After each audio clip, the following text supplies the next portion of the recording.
Hello, ladies and gentlemen. Welcome to the Orbit Football Podcast. My name is Tyler Stevens. I'm joined by my co-host, Cade Williamson. We saw a fantastic Week 7 of football, and we're going to go ahead and jump right into it. The biggest game of the weekend, possibly the biggest game of the year so far, Washington at home defeats Oregon 36-33. Oregon, they missed a late game field goal, and I know a lot of people were talking about, game management of how Oregon ended up playing the game, and I'm gonna go and let you talk about it. What did you feel from Oregon? What did you see from Washington? This was a great game to watch. Yeah, like you said, great game to watch, and I'm just gonna say that these are two very good football teams. I'm talking like these two teams are probably, when you look at it by the end of the year, whoever wins the Pac-12, if one of them somehow wins the Pac-12 and goes through that gauntlet, but if one of them can win the Pac-12, I think they're probably my second favorite in the college football playoff. These two teams are good. They're built. The NFL talent that was on display in this game Saturday was absolutely insane. Obviously, like you said, some decisions, and I'll go in depth with that a little bit later in my discussion of this game. But I mean, Washington had the first half by a little bit more than what I think a lot of people had. Washington played a very good first half, obviously. Oregon was right there, but Oregon just seemed to step behind in the first half. Washington was attacking quick. Defense came out to play, but the big thing that I noticed from this game, at least early on, was that Oregon could run the football. Both James and Bucky Irving were able to easily, carve up yardage against this Washington defense. I mean, Bucky Irving finished with 22 carries, 127 yards, and a touchdown. I believe Oregon as a team ended up, over 200 yards of rushing. And I mean, that was a big thing in this game. And I know we had talked about that in our preview of this game, was that Oregon's going to have to run the football. Oregon did run the football, and they threw the football too. I mean, Oregon in this game, I'll get to it a little bit more in the second half, but Oregon had a couple, decisions, as you said, that left them a bit behind. Oregon, to me personally, I'll kind of let a spoiler in of how I feel about this game, but to me, Oregon was the better team in this football game. I think that they were a better team in this game. I just think the ball bounced Washington's way because that's how football works. Washington, obviously, this was a shootout. It was very similar to last year's game where, Oregon and Washington went down to the wire. Who had the ball last? Washington. They kicked the field goal. Oregon, wasn't able to capitalize. They made a couple of mistakes in the game, and that's what cost them the game. It was very, very, very similar to last year's game, honestly, for me. Instead of a game-winning field goal for Washington, it's a game-winning touchdown, and Oregon misses the field goal to end the ball game. But in this game, what I understood and what I saw from this game is that Rome Odunze is one of the, if not the best receiver in the country. This dude is legit. This dude is a stud. This dude is going to be a first-round talent in the NFL draft this year, and whoever gets him, it's going to be a steal. I don't care who it is. Rome Odunze is a dog. This dude is freaking good. He had a fantastic day. Obviously, the go-ahead touchdown, really what ended up becoming the game-winning touchdown at the end of the game for Odunze. Scoring that touchdown late, getting Washington. They ran two plays, and then they threw the jump ball in the end zone to Odunze, and they got the ball because of what Oregon did. And what Oregon did was, Oregon in this game, when I look at the possessions, Washington had the only turnover of the game. It was an interception from Penix, but there were no points scored off of that turnover because Oregon, a couple times in this game, 3 times specifically, turnover on downs. A lot of people question Dan Lanning's decision-making. A lot of people question, should they have gone for it? Should they have taken their points? I don't think there's an issue being aggressive. If anything, I support being aggressive. It's just, I don't know about the execution when they were aggressive. And the play that I think of more specifically in this game is that third down play. People talk about the fourth down play call and Oregon's penultimate drive of the game, but I want to talk about the third down play. I believe it was, I got to remember who was it that ripped off that run. It was Jordan James. Jordan James ripped off a run or no, it was Bucky. It was Bucky Irving ripped off a run of 8 yards on 2nd and 10. Got it to 3rd and 2 for Oregon. All they need is a first down, and they win the game. That's it. That's all they need is a first down. 3rd down and 2, they run out of Washington stacking the box, and Oregon runs a halfback dive out of shotgun, and it doesn't get anything. It loses yards for Jordan James. That play call to me is what is most stands out for me in this game, because the 4th down play call wasn't a bad play call. Washington just had good coverage on the play, and that ended up being it. But I just think these were two very, very, very evenly matched teams, and it to me, if Oregon either takes the points or makes a better decision with their decision making, Oregon probably wins this game. But Washington, that's not a knock on Washington. Washington's good. They're just as good as Oregon is, but I think it favored Oregon just a hair in this ball game. More so in the second half. They were throwing the ball. I mean, Troy Franklin, this dude, speaking of studs, this dude is also a stud for Oregon. He's had a fantastic year. He had 8 catches for 154 yards and a touchdown, the leading receiver in this ball game. And he was the go-to target for Oregon. The thing about Washington, though, that I will say and I will give them credit for, it seems like they've got more weapons when it comes to at their receiver position than Oregon does. Oregon likes to run the football. They like to have a balanced offense, and they did do that. Washington isn't as balanced, even though Dylan Johnson did rush for 100 yards in the game. But Oregon's going to run the football because they have that talent at tailback. Washington has that talent at receiver. They showcased that. Both of these teams played exactly how they needed to play. It just it came down to the way the football bounced, and the football bounced the way of Washington, as I said. Penix had a fantastic game. Penix is a fantastic player overall. Just watching him and Bo Nix, we wouldn't have these guys in this game if it wasn't for the transfer portal. They'd be stuck in futility at Auburn and Indiana. And we really wouldn't be able to see these guys' talent on full display if it weren't for the transfer portal. And I think it's fantastic. I think this game was an absolute thriller. I think it was a fantastic game. But like I said, I think that Oregon, I don't want to say Oregon was the better team. I just think Oregon seemed like they were just a hair, out in front of Washington in this game. And obviously the missed field goal doesn't work. They had great game planning. They set themselves up in a right position. It just didn't work. And it went the way of Washington. Washington puts themselves in a good position to go win the Pac-12 this year.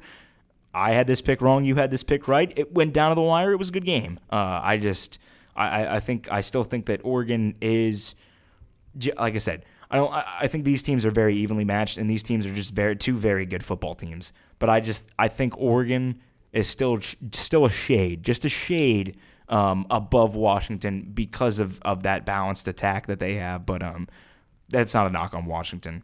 Huskies are good, and Huskies are here once again. And they're going to try to make some noise this year in the overall national level of college football. Yeah, my biggest takeaway is I don't think anyone's talking about him, but the Washington offensive line played fantastic in this game. I think a lot of people thought that Penix wasn't going to have time to throw, Washington just wasn't going to be able to run the ball, and it was just going to be a one-sided affair in terms of just how good Oregon's defense was. But I mean, Washington, they were able to run for 5 yards a carry. I mean, Penix, yeah, did he get pressured? Yeah, but I mean, when you're going up against like a front like this at any point in time, yeah, there's going to be pressure. You got to be able to limit that pressure, and I think they did that well. And obviously, Penix 22 for 37, 300 yards and 4 touchdowns. They only scored twice in the second half. They scored on the very first possession, and they scored on the very last possession. Which, the last possession, like you said, Rome Odunze. What a fantastic player. Any NFL team is going to be very lucky to have him. And I think a lot of people were introduced to him. I had him as my receiver too in the NFL draft mock, I guess, whatever you want to call it. But Rome Odunze is a fantastic player, and I expected him to do this. Maybe not like exactly how he did, because what he did was just insane. But like I said on our preview, I think NFL talent wins games, and I think Washington showed that they have a ton of talent on this team. They're going to be able to beat a lot of teams, and another guy I want to shout out is the running back Dylan Johnson. He did an excellent job. Kalen DeBoer, they were running outside the tackles a lot, and they were able to get in space and get him moving. And I think that was another asset of the game because Washington, the run game opened up the pass very well, and I think that's a lot. I just didn't think people were gonna expect Washington to be able to run on the front, but I mean they did well. And obviously Oregon, you talk about it. I mean they played a very good game. I think people were getting on Dan Lanning for not taking the field goals or taking the points and going forward, and I as a aspiring coach myself, you have to be aggressive to win big time games in college football, and at any level you have to be aggressive. You can never be conservative. I don't know how many times I've seen a coach be conservative and lose the game at the end because of it. Yep.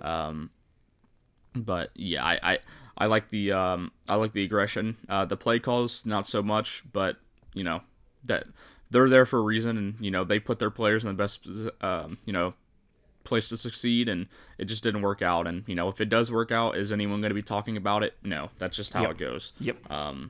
But I think both of these teams played a fantastic game. They gave us another field storming in the college football season, and they gave us a fantastic game. And the Huskies are just the ones that walk out with it. But a game that I was wrong about, and both you and our other picker Blake, Notre Dame throttles USC 48-20 in South Bend. This game, if you go back and listen to it, I was right, but I was also wrong. I didn't expect Notre Dame to be as good offensively, but when USC has I believe it's -5 or -6 on the turnover, part of the game, it gives Notre Dame short fields, and yeah, Notre Dame just throttled them, didn't they, Cade? Yeah, they did. It was -5 for USC. 5 total turnovers on the game for the Trojans in this one. And I really, honestly, none of us were perfectly correct with our prediction of this game.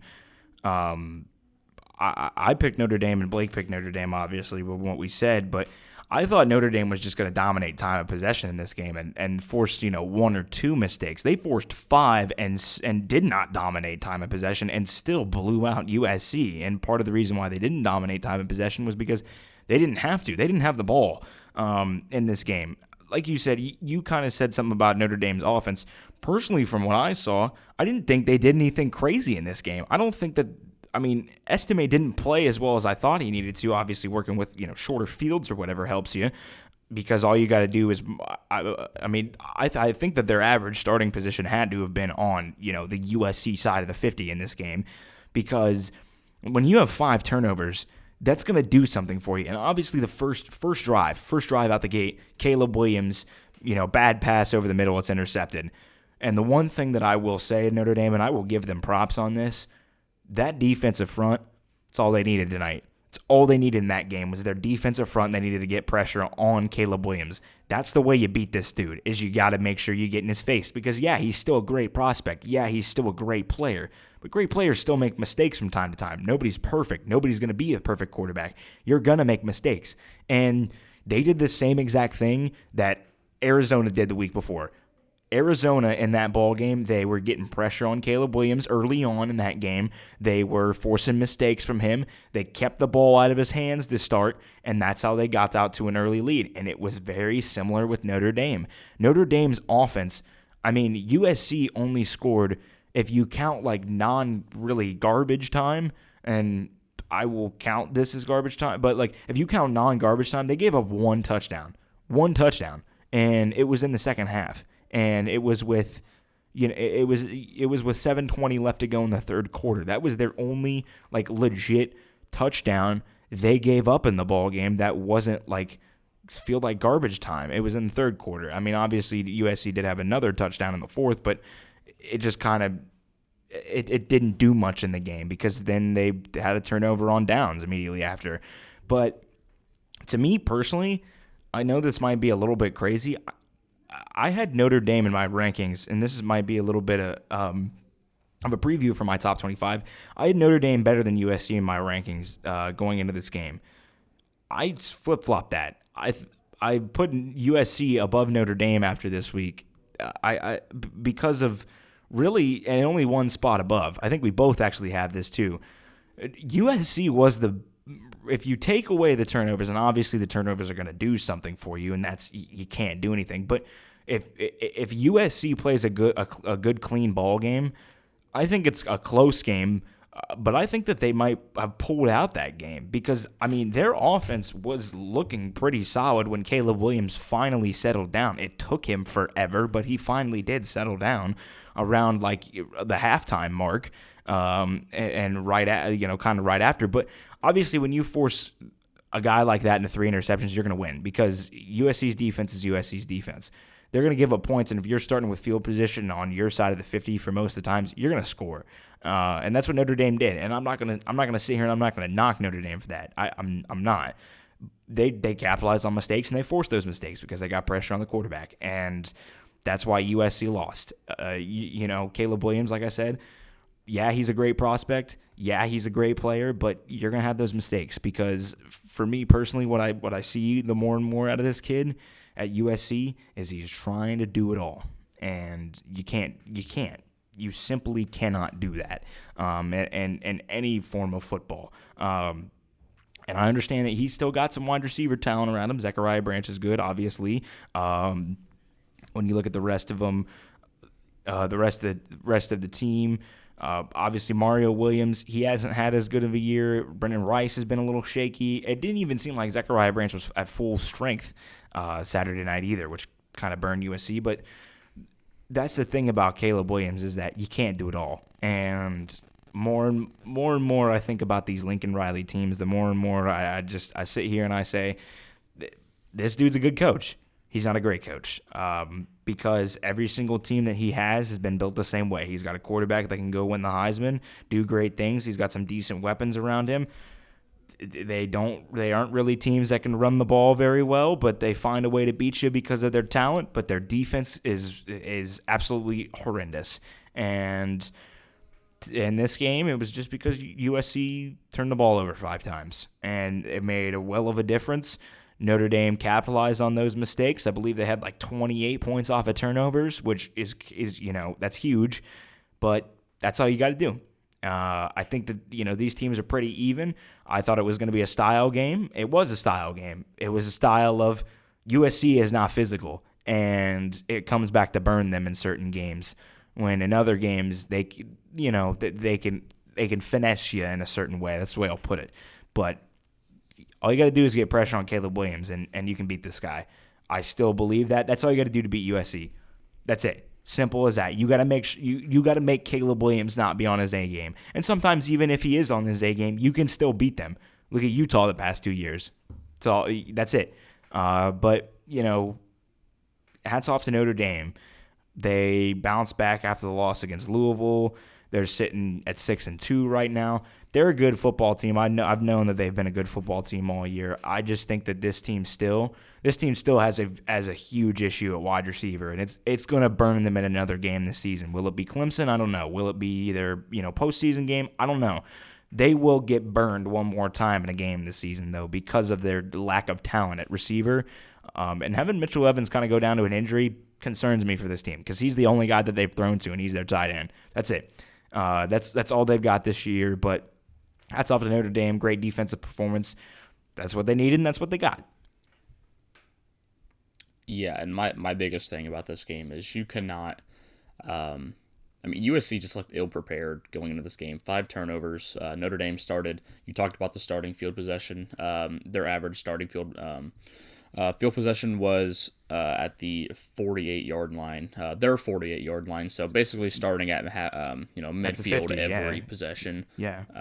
You cannot win with that recipe. They also had 9 penalties. Just a really ugly game from the USC offense, and I think I got the Notre Dame part of the game right. I just didn't think they were really going to be able to do anything offensively. But it makes it a lot easier to score when you're starting your possession at the 50-yard line every time. And they also had But they had a kickoff return touchdown or punt return touchdown as well. Just Notre Dame, defensively and just they were insane. Like you said, they got pressure, but I mean they were playing very very good coverage on what is a potent passing offense. They just had the perfect recipe of really good pass rush and an aggressive secondary that was able to take advantage of some bad Caleb Williams passes over the middle and yeah I thought this could happen. I just didn't think it was going to be able to happen with Notre Dame's passing offense. But I mean, USC just they it was a stinker of a game, and it's not going to get any bit easier for them. I think Notre Dame was looking at that bye week heading into the bye week this incoming week, and I think they were ready for it. And now USC they're at maybe their lowest they've been all year.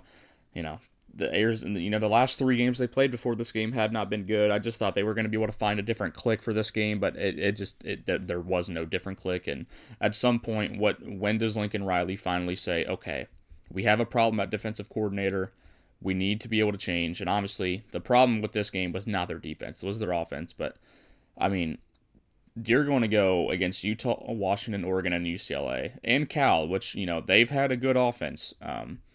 Their defense maybe has been a little lackluster, but who says Cal can't, pull off what Arizona did, or even Arizona State, and be in that game for most of the part? Their offense is the reason why Cal has been in games. But this isn't going to get any easier, and yeah, they did lose out of conference, so that is good for them. But you're playing, what I think are 4 of the top 25 teams in the country. And 2 of them are in the top 6 for me. What are you going to be able to do? Because if you obviously shown if your offense does not have a great game, you're not going to win these kind of games. It just Utah is going to be able to out physical them, and it's really the game's going to come down to, can Utah throw the ball? Because I think they're going to have great success running the ball. Maybe they don't even need to pass the ball.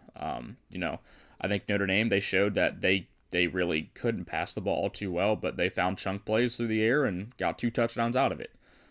So is Utah going to be able to do the same thing with Nate Johnson starting at quarterback? Is Cam Rising going to be back? I think that's a big question for USC. But when I go to this game, just great job by the Notre Dame coaching staff. They put up a perfect game plan around to shut Caleb Williams down. And with that, we're going to go ahead and go to our next game. Tennessee 20, A&M 13 at Neyland. Tennessee gets it done. This is, we see A&M fall for the second week in a row. 2 conference games, and feels like there's a seat getting hot in Aggie land. Yeah, definitely. There's a seat getting hot in Aggie land. When you have a team like this that's got the talent that it has, and you're sitting at 4-3, on track for the same things that have happened over the past 12 years with Texas A&M, what else is there to do? I mean, in this game, Max Johnson was destroyed. That's the best way that I could say this. I don't know how this dude still is out there functioning as a quarterback because he's out there under duress almost every single play. And I think that's a little interesting thing, a tidbit to take moving forward, is that Tennessee's front looked pretty good in this game defensively. They looked pretty solid. Like they were up there, and they were doing something that some other great fronts defensively are doing in the SEC this year, including Texas A&M. But that, speaking of Texas A&M and their defense, I mean, the big question about this game was if Tennessee was going to be able to run the ball, because this year they're a run heavy team. Joe Milton has not been what they thought he was going to be. He's struggled mightily this year. He struggled even in the game Saturday. He only went 11 for 22 with 100 yards, a touchdown, and an interception. He didn't look the best, but he did what he needed to do because he kept handing the ball off to that backfield. Jalen Wright and Jabari Small. I mean, I loved these dudes last year for this Tennessee team. Obviously, they were used when they needed to be used because of the offense and Hendon Hooker, and obviously with Tillman when he was healthy, and Jalen Hyatt, throughout the season, and what that offense was. But this year it's been different. They've been running the ball left and right, and they had a lot of success against Texas A&M, which is tough to do because, I mean, Texas A&M is a very good front defensively, and Tennessee just so happened to run for 232 yards on this team. They had a punt return touchdown in this game, which ended up being the difference. It was a pretty even game, but it felt like Tennessee was just out front in this game just by a hair, and that ended up being the difference in this game, was that Tennessee just was out front just a hair, and it's a big win for them, I will say, from Tennessee, before I'll get to my statements on Texas A&M. But Tennessee moving forward, look at your calendars, folks. What's next Saturday? It's the third Saturday in October. You know what that means. It's Bama, Tennessee. Last year, obviously, the upset in Neyland, one of the best, if not the best game last year in all of college football. The only one that I think maybe contends with it was that Ohio State-Georgia college football semifinal game. But I mean, they travel and take on Bama, and Bama has been a team that, very similar to Texas A&M, has had a very good front this year of stopping the run, and Tennessee proved, we got a good front too offensively, and they could run the ball. That's something to keep an eye on moving into that game, because if Tennessee can run the ball on Bama, that's going to be an interesting game. That's going to be a very interesting game, because Tennessee's also got a good front defensively, and we know what that offensive line is for Alabama this year. We'll kind of hint on it a little bit more later in the show even. But now for Texas A&M. Like you said, seat's hot. Seat's been hot. Seat at this point is flaming hot for Jimbo Fisher, because people complained about Kevin Sumlin. This is the big thing that I'm going to talk about in this one. People complain about Kevin Sumlin's tenure at Texas A&M because they thought, he wasn't good enough for this team. We were getting talent, but it wasn't good enough. They every single year, literally for 3 years in a row, they finished 8-5 under Kevin Sumlin, but they still were bowl eligible. They still were, competing. They were contending. They were having some decent years under Kevin Sumlin, but it wasn't enough to take them to the heights that they wanted. In the SEC, once they had transferred to the SEC, obviously they had Manziel there and for a time there, but then it switched over to Jimbo Fisher, and Jimbo Fisher took over this team, and since then, honestly, he's been about the same, if not worse than Kevin Sumlin, honestly. Texas A&M had that year, the COVID year, where they went and they won the Orange Bowl, and a lot of people thought that they should have been in the college football playoff. In the COVID year, that was a little bit shortened, but when you look at him, it's almost the same exact thing. When you look at record wise, when you look at resume wise, it's almost the same thing as Kevin Sumlin, and they fired Sumlin because he wasn't being good enough. So what's that mean? What's that mean for Jimbo? And I think we're gonna see what that means for Jimbo here. Personally, I mean, I think that. This is a little spoiler here. I still have Texas A&M in my top 25, but personally, this is it. I mean, they're going off the deep end here after this loss, because you have all of this talent, but you haven't been able to perform. You know that you're on a hot seat. You really haven't. I don't want to say that they've improved this year. They played about the same throughout the year. I know that they're dealing with a backup quarterback, but Max Johnson isn't bad by any means, but I mean, when they have a bye week this week, which is the best thing that could happen for them, but they still got two very, very, very tough games remaining on the schedule, and those two games will tell me what the Jimbo Fisher experience is going to be. Is it going to end, or is it going to continue? Because Texas A&M, they got South Carolina coming out of their bye on October 28th, and then they go to November, and they start November, and they've got Ole Miss on the road, Mississippi State at home, Abilene Christian at home, and then they finish off at LSU. I mean, Ole Miss, LSU, you got to win at least one of those games, in my opinion. You got to win at least one, because if you're going 7-5 with this team and this talent, that's not good enough. That's not good enough. For the recruiting classes that you've got, the best recruiting classes of all time, I understand that most of them are, sophomores and freshmen, but you're still there. You still got this talent. You've got to utilize this talent. And if they go 7-5, at the end of the year, I think that Jimbo will keep his job through at least the regular season. But if they lose, if they're not in a position in that LSU game to either go 8-4 or 9-3, and they lose that game, I think it might be time up for Jimbo. I don't think it's panic time yet, but I just feel like it's the same thing that happened last year. It's the same exact thing. I mean, we saw it last year happen, but it was early in the season after App State. And I don't know, man. We'll see what happens. They can bounce back. They're still a good team, but I want to see what Jimbo can do in this locker room facing adversity once again, and if he can turn this team around and bounce back. I think this team is a little bit different from last year. I think we've seen a little bit more resiliency from last year. They lost to App State and they just completely fell apart. This year, I mean, they played. They did try to beat Tennessee, and I will give them that. But when you try to beat Tennessee while Max Johnson has 39 dropbacks and he is pressured on 25 of those, which is a 64% pressure rate, he got hit 11 times.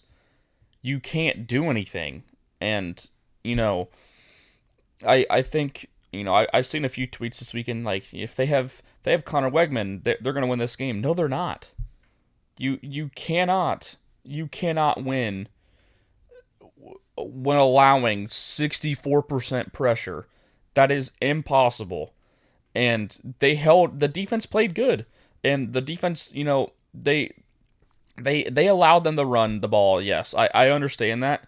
But I mean, the secondary played fine. Yes, Joe Milton did not have the best of days. I will say that. But defensively, this is not a horrible performance.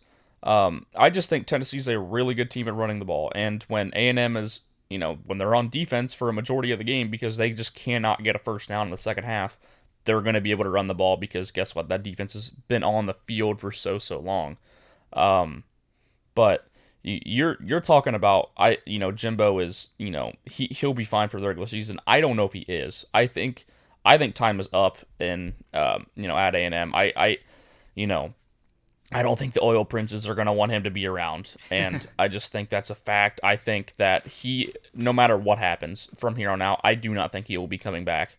It has been year after year after year, just lackluster performance. Like you said, the COVID year, they went, to the Orange Bowl and won. COVID year was a weird year. Michigan won like 2 games. Ohio State, Michigan didn't even happen.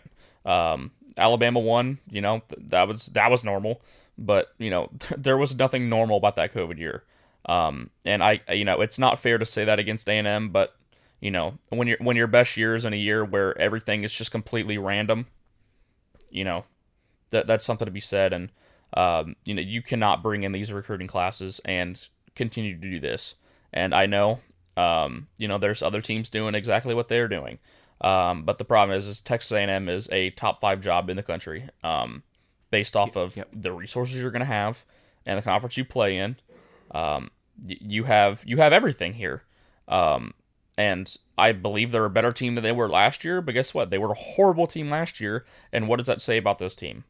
They sit here 4-3 with losses to Miami, who is starting to unravel right now. To Alabama, they played a close game. Okay, we can get over that second loss, but this loss, it's just horrible. And yeah, they only lost by 7, but this is a game that you needed. And like year after year after year with A&M, they just don't win the games that they need. And that's a problem. I don't know. Who knows? Maybe they went out from here. I doubt it. Like you said, they have a bye week. That's great for them. Or is it? Maybe the team is just about to fall apart, and we're about to see people, be benched for the season. AKA, they don't want to play for Jimbo Fisher right now. And I wouldn't blame players for this point because it just feels like this team is. It's good enough, but that's not good enough. Yeah, I don't know. That's all I'm going to say about A&M right now. Great game from Tennessee. I think they played, they played well. Brew McCoy is out. This is their first big game really without him. And, I think the receivers did a great job. I think Joe Milton, I think like a lot of us said, us three included, we just didn't think Joe Milton was going to be able to hit that deep ball, and he really didn't. But the receivers did a good job getting open. It's not their fault that Joe Milton was, not hitting them in stride or whatever. But they didn't have to, because A&M could only muster up 13 points, and Tennessee's defense, they're a very underrated unit.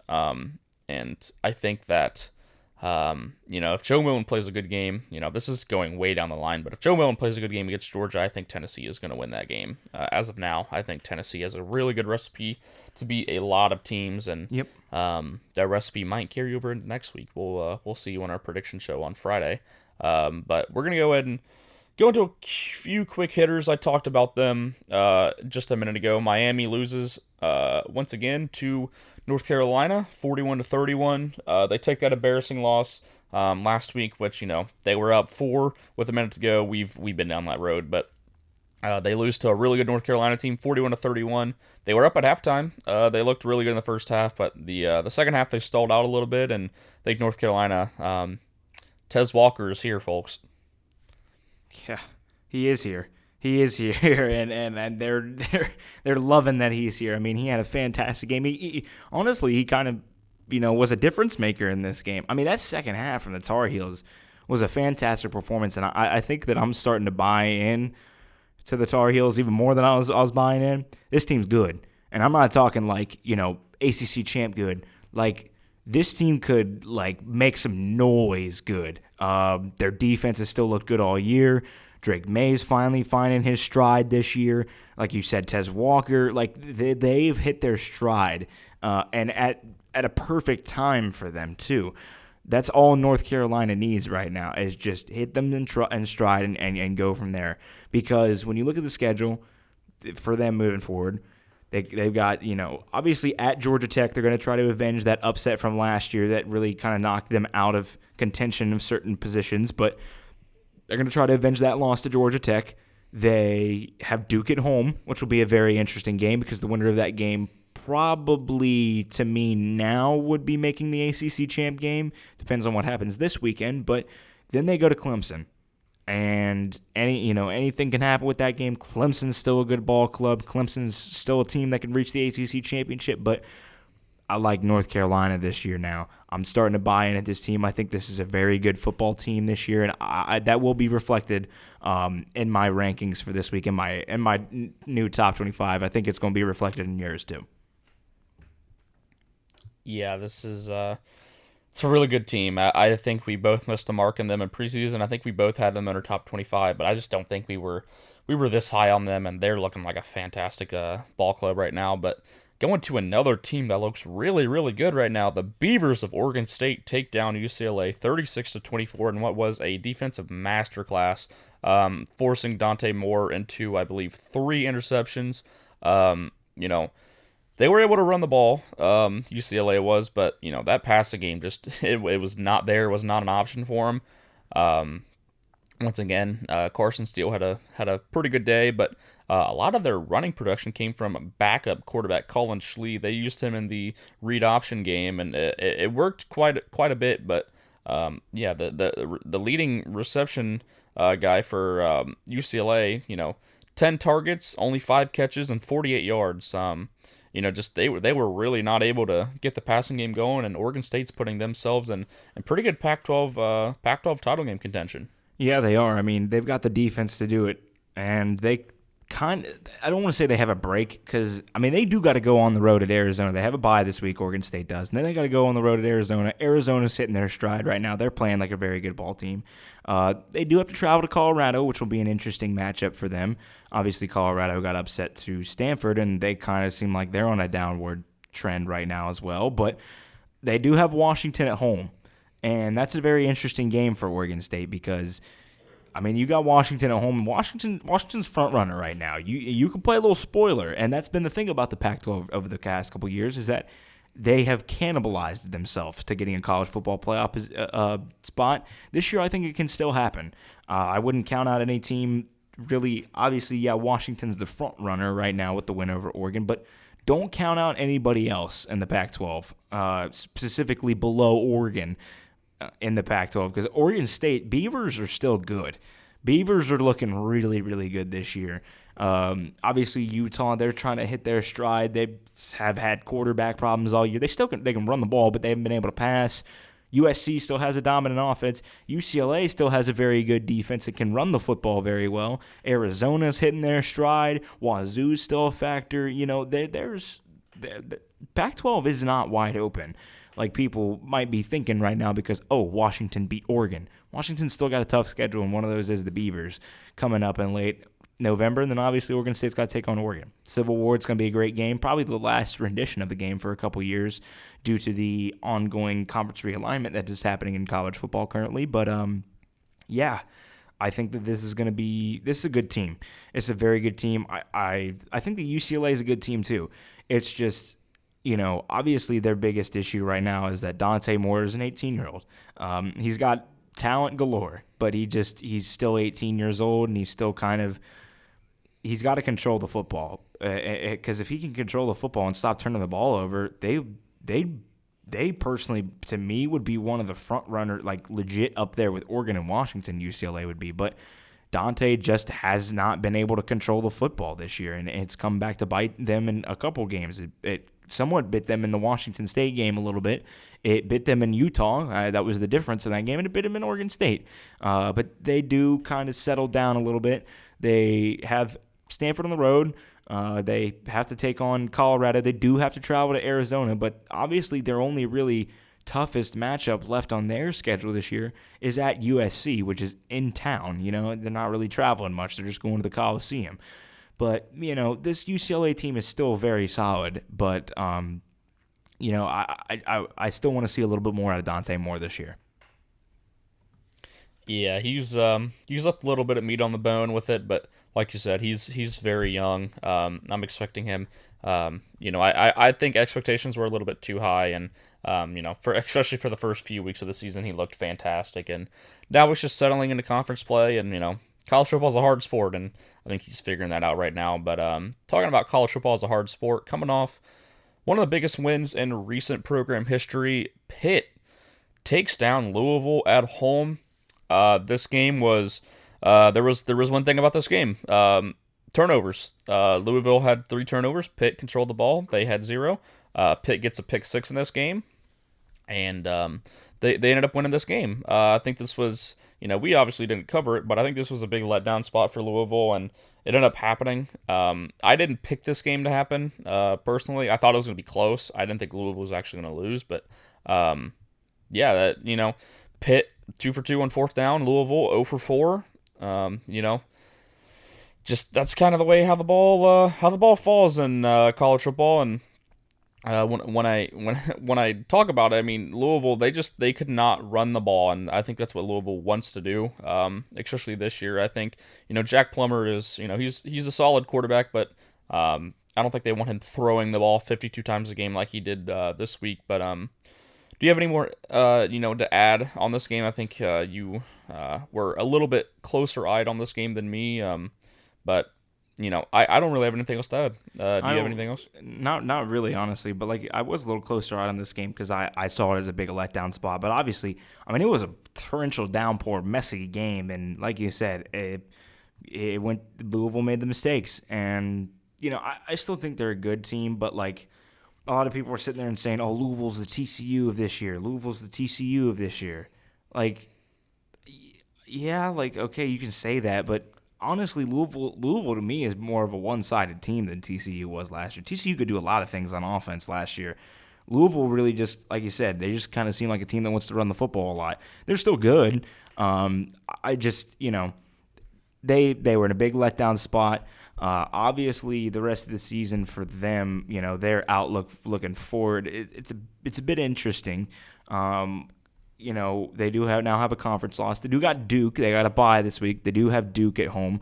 They obviously have Kentucky at the end of the year, and then they got to travel to Miami. But Miami at that point in the season might be dealing with some troubles there late in November. But we'll see how things play out. They still got a couple of games. They still can put themselves in a picture of an ACC title appearance, but it's a lot more difficult now with that upset loss to Pitt. Yeah, for sure. And last game, we're really going to go ahead and go over and cover Iowa, and a barn burner beats Wisconsin 15-6. Um, you know, Deacon Hill 6 for 14, 37 yards, and that's all they needed from him. They got out in front of this game and they kind of controlled it. Tana Mordecai did end up going down, I believe, with a broken hand at some point, and just it was a very sloppy game, but I don't think anyone really expected anything different from this game. And my biggest takeaway is that Wisconsin they did not run the ball well. Iowa ended up running the ball very, very well, and that's all that mattered. Iowa takes sole possession of the Big Ten West. Yeah, I mean they're setting themselves up in a very good position. People are starting to think, well, Iowa, they can go 11-1 in the regular season. They can. Like you said, they set themselves up in a good spot. They haven't lost to a Big Ten West opponent this year. Their only Big Ten loss is to Penn State. They're in a good position. I think that they're in a good position to win the West. I don't think they're in a good position to win the Big Ten championship, though. I think still now, even more so than before, that champion in the East. I mean, they're going to be good. Yeah. And the last thing we are really going to talk about news-wise is Brock Bowers. Looks like he's going to be out for the majority of the rest of the college football season. Conference play, I should say. He should be back for whatever bowl game, semi-final game, whatever they get into. He should be back for that, but going to be out for 4 to 6 weeks. And my biggest thing with that is, obviously Georgia, they get the bye week here, and then they go, they play Florida, which is going to be a highly anticipated matchup. Both teams get a bye week before that, and the thing for me is that like this is the opportunity for Georgia to make someone step up. Obviously, in some of the bigger games, they haven't had to step up just because Brock Bowers goes for over 100 yards receiving and a touchdown or two. And I think this is the prime opportunity for Georgia to find someone to actually step up. I think this is going to be a tough stretch because they do play some good teams. They play Florida, which is going to be a big rivalry game. They played Tennessee, which is going to be a stylistic matchup that I think Tennessee is going to be favored in. Obviously, Georgia will be favored in the line or whatever, but I think Tennessee will have a good game plan for them. This is going to be the Georgia team I want to watch because you get your best asset, take it away. Can you rebound from that? Yeah, I mean Brock Bowers is probably. I think it's not crazy to say that he's been the best, outside of a quarterback, the best player in the country this year. You might even argue that he is the best player in the country this year. He's been that offense this year. Auburn game, he was that offense. He's the reason they beat Auburn. That's the biggest thing I have to say. And Georgia's looked fine this year. Their defense still looks solid. A lot of Georgia fans were saying, Carson Beck's not that. Carson Beck looks perfectly fine this year in my opinion. But like you said, somebody's going to have to step up. Obviously, they also have been dealing with injuries to Ladd McConkey. He's been on and off the field. And like you said, they got Florida next after this bye week. And Florida's looked pretty decent, like pretty darn shocking us for where we had them in the preseason over the past, some of the weeks. Obviously, they upset Tennessee. And then they went to South Carolina and beat the Gamecocks in Cocktober. Like that's crazy. That's crazy talk right there. That Florida did, but that's a tough game. Not to mention Missouri's a tough game. Missouri's still been a pretty decent team this year. Ole Miss is another ranked opponent that they've got, and then like you said, the stylistic matchup at Tennessee. That's the biggest game in my opinion for Georgia remaining in the season is that game. That's the biggest game for them this season because they're still going to be without Brock Bowers, or even if he comes back by then, it's going to be right off of injury, and that would be his first game back. But they got some tough games coming up, and like you said, I think it's big because we're going to get to see what Georgia is. We're going to get to see what Georgia's made of without the best player in the country. And is Georgia a team that's a contender, or are they just a really good football team this year? And we'll see that. things will play out. Things will play out a certain way, but it's interesting. It's definitely interesting to keep an eye on. We're going to keep an eye on moving forward. Maybe Georgia comes out and they absolutely shock us, and they are the best team in the country. Very much easily could happen. At this point, it's pretty hard to tell, but we're going to have to wait and see. And this is the make or break part of the season for a lot of teams, of where we separate the contenders from the pretenders, whatever you want to call it. And I think we're going to see that over the next couple weeks with Georgia. Yeah, and to wrap up our show, we're going to go ahead and go through our top 25. I know we've been talking about it through the show a little bit, but I'm going to go and start with my 25 through 21. Staying at 25, I have the Duke Blue Devils. 24, new to my poll for the first time this year. Arizona, I think they're a very good team, and they splattered Washington State this weekend. 23, dropping a little bit. I have UCLA. A little bit of offensive problems, but I think that defense is still pretty legit. Tennessee at 22, and funny enough, Texas A&M is going to be at 21. I know that is a little bit controversial after, I guess, what I said probably about 20, 30 minutes ago, but still think A&M would be favored on a neutral site. So I'll go with mine. First, obviously, my 22 through 25 ended up dropping out this week. Maryland, they lost on the road in an upset to Illinois. They're out. Wazoo, they lost, obviously, as you mentioned, to Arizona. They're out. Kansas, they lost to Oklahoma State in an upset. They're out. And Louisville lost in an upset at 22 for me. They are out of my poll. But at 25, I'm going to keep Texas A&M there. They're going to be at 25 for me. I do agree with you at 24, though. 24, new to my poll for the first time this year. Arizona at 24. I agree with you. I think this is a pretty solid football team. They've exceeded a couple of our expectations this year. Obviously, they're sitting at 4-3, but I would like to argue that maybe they're the best 4-3 team in the country. 23, I have Miami. They're sitting at 23. I still think they're a good club. I think they're trending toward that downward. We'll see what happens. I still think they're talented. They showed that against North Carolina in the first half and in the latter stages of the second. But they're still a very talented ball club. 22. Introducing themselves back into my poll is Clemson. I think the Tigers are still a reputable club. I think that they can still compete for an ACC championship this year. And at 21, introducing themselves back to my poll for the first time in a while is Tennessee. Tennessee is at 21 for me. Big win, obviously, for them. I have the Hurricanes of Miami at 20. Lane Kiffin's led Ole Miss Rebels at 19. I got Missouri at 18. Notre Dame at 17, and USC is going to be at 16. Yeah, so mine's pretty similar to you here. 20, I have Duke. They look pretty solid against UCLA with Riley Leonard out. Obviously, big game this weekend against Florida State on the road. It's still NC questionable. State, not UCLA. Yeah, Duke, Florida State's going to be a big game this weekend. Down there at in Tallahassee, it's going to be a tough game. But we'll see what Duke is. Obviously, we'll get to see probably a game time decision from Riley Leonard that'll make or break the game. Obviously, but we'll get in that one more so in our preview show on Friday. At 19, I do have UCLA. UCLA is still a very good ball club. I just think that Dante Moore needs to clean it up just a little bit. 18 is Missouri. Missouri, good win this weekend. Had a really good second half against Kentucky. Got the victory over them on the road. They are currently sitting as my second best team in the East. 17 is Notre Dame, and 16 is USC. I agree with you on both of those there. At 15, I have LSU jumping quite a bit. Utah still at 14. They've been kind of all around my 10 to 15 for the most part. I have Clemson at 13. I have the Beavers of Oregon State at 12, and I have Florida State at 11. So at my 15, I have Ole Miss. This really kind of stays about the same, this section. Ole Miss at 15, Utah at 14, LSU at 13, Oregon State at 12, and moving down just a tad is Alabama at 11 for me.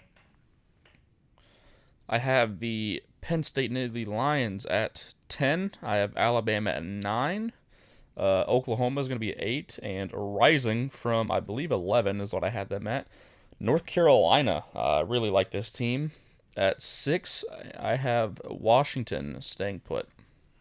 At 10, I have Florida State. They moved down a decent bit this week. At 9, I have Oklahoma. I moved them down just a hair. At 8, I have North Carolina. At 7, I have Texas. The more that I thought about that Red River game, the more I switched my opinion on that after what had happened. But at 6, I do have Washington. Washington does move up a spot, but yeah, that kind of gives an insight to what my top 5 is going to be. Not much change in my top 5, I will say. At 5, I have Oregon. At 4, I have Texas. At 3, I have the Buckeyes of Ohio State. At 2, I have the Georgia Bulldogs. And at 1, I have the newly crowned the number 1 team in my poll, Michigan Wolverines. At 5 for me, I have Oregon State. At 4, I have Michigan. At 3, I have Penn State. 2, I have Ohio State. And 1, I have Georgia. They remain my number 1, but things will be seen. Things will be seen in the next couple of weeks, especially heading into this week, though. And with it being seen, you can check out our preview on Friday, but for this show, that is going to be all that there is. My name is Tyler Stevens, joined alongside my co-host, Cade Williamson. This was the Orbit Football Podcast.